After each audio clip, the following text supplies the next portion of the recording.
Hello there, my name is JBR, and I'm a huge Megaten and Atlas fan.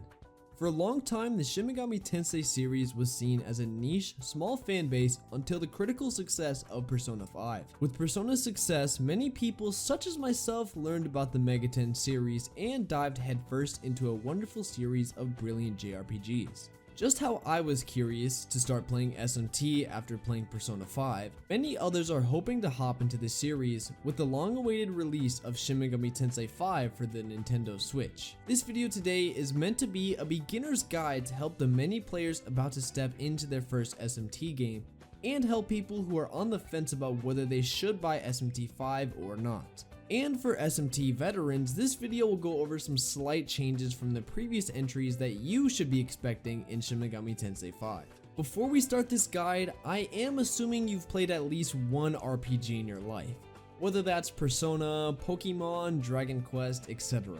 If this is your first RPG, I envy your courage, but as much as I'd love for there to be more SMT fans in the world, this game series is extremely hard and might not be the best game to start your RPG journey, and better for you to play a game like Pokemon than come to a game like this. Now with that out of the way, let's get the obvious also out of the way. That being, do not take this game too lightly. And be aware that you are going to die a lot, especially early on. Unlike Persona and Pokemon, which has some more friendly new game approaches, SMT games usually don't. And 5 will be no exception. This game will kind of throw you in expecting that you are going to die a lot early on while you start to get a handle on the core gameplay mechanics. The game will always require you to keep an eye out for what you do in combat, because careless actions will easily get you a game over, especially in the early stages of the game when options are more limited. So if you don't want to be sent back to your last checkpoint or worse save point, it's good to always pay attention and then you'll be fine. Now for some actual in-depth combat tips, in my opinion the most important ones. Following up in the SMT game tradition, the turn-based combat system will revolve around the press turn mechanic. Similar to Persona, when you attack an enemy's weakness, you will be given an extra turn in battle. In battle, you will notice 4 icons at the top of your screen once you get a full party of 4. You get an action icon in every combat for every active party member, the max being 4 counting your main character. Every action you do, be it attacking, healing, or use of an item, will use said icons. However, a smart player can get more out of this. Some actions like hitting an enemy's weakness, inflicting a critical hit, or passing the turn to the next party member will only use half of the action, allowing you to exceed the 4 action limitation, up to a maximum of 8 actions in a single turn. Something worth mentioning about the pass mechanic is that unlike past games, you can pass 4 times in a row. You will always consume a half of an icon. In the past, you passed, use an icon, then you passed again, the icon would disappear. Now you consume a half of the next press icon, so more strategies are open to you if you know how to use it. Utilizing and playing around the press turn system is the single most important thing you can learn how to do in the SMT franchise. I'm sure I don't have to explain, but 8 actions are a lot better than just 4. Hitting enemies' weaknesses is easier said than done when playing a game blind, so there will be some trial and error in finding out enemy weaknesses. The press turn system is great, however there's more. Press turn is not always in your favor. You can gain actions, yes, but you can also lose them. If you use an attack that an enemy blocks completely, the action will cost you 2 icons at once.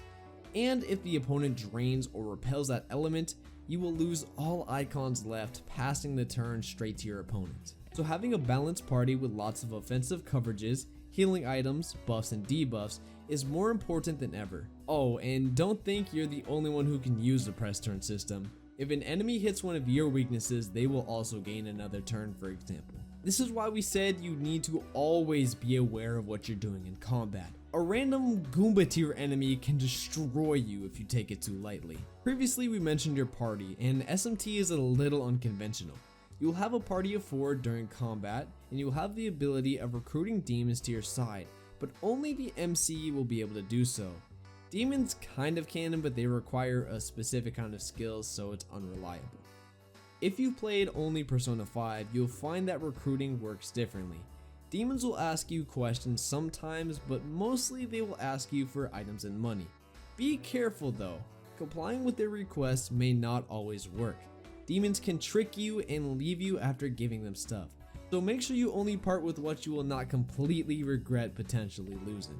As you may know though, recruiting will not be the only way to get new party members. Fusion is back and it's the most important way to keep your party members strong.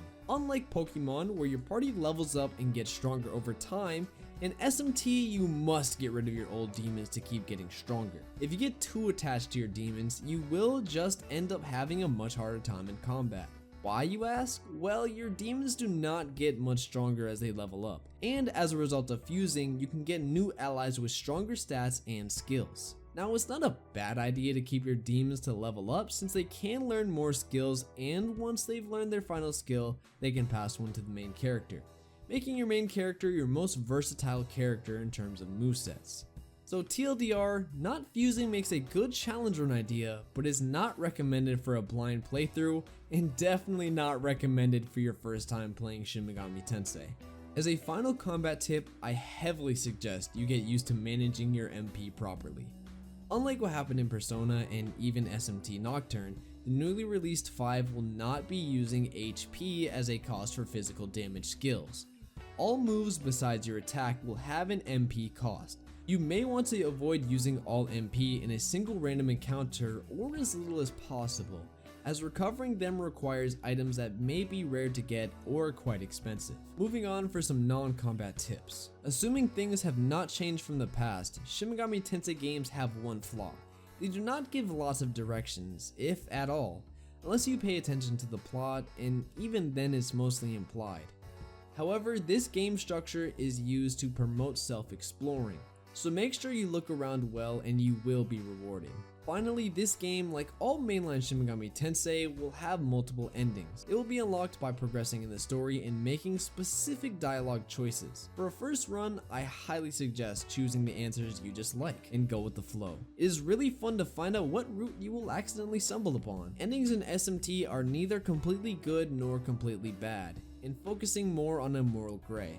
So you'll not end up on the perfect ending, but you will not accidentally end up on a horribly bad ending. If you do want to aim for a more specific ending, you may want to look up a guide for accuracy, or be more attentive to yourself. The endings usually follow a law ending, chaos ending, and neutral ending. Those were all of the main things I think every player should know before diving into Shin Megami Tensei V. Now is a perfect time to try out this amazing game series. It is really challenging, and early on you will find yourself experiencing a lot of what may seem like cheap deaths, but as you go along you will start to pick up on the mechanics and feel enormously proud of your accomplishments. If you are looking for an RPG with an amazing complex battle system with challenging boss fights, this is the game for you. I hope you enjoyed the video. I will be starting my first playthrough of Shin Megami Tensei V on Saturday, so if you want to see me both rage, laugh, and break down the mechanics while seeing if this game is right for you, you may want to watch along. Major shout out to my good friend B Raven. He's an expert SMT veteran who helped me come up with a majority of the main points in this video.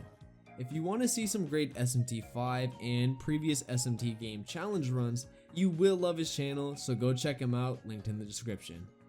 Good luck players, and I will see you guys Saturday. Bye bye.